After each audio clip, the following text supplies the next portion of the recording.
Where does the name cappuccino come from? How Italian friars provided the inspiration for one of the world's most beloved coffee drinks. It's a coffee world. Pour over, French press, macchiato, espresso, cappuccino. All of them are fancy ways to take your morning caffeine infusion.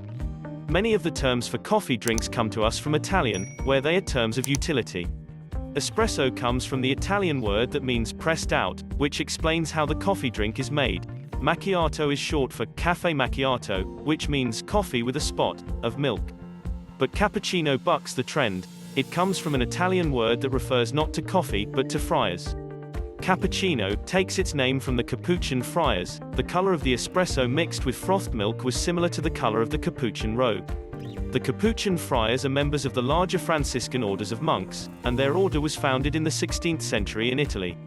The Capuchins were also renowned for their dress. They wear a simple brown robe that includes a long, pointed hood that hangs down the back. The Italian word for this distinctive hood, cappuccio, gave rise to the Italian name for the order. It also gave rise to the Italian word for a friar of the Capuchin order used in the excerpt above, cappuccino. When the cappuccino drink was first introduced in Italy, it was named after the Capuchin friars because the color of the espresso mixed with frothed milk was similar to the color of the Capuchin robe. The name, whimsical in a world of utilitarian coffee drink names, stuck. We borrowed it into English in the late 1800s.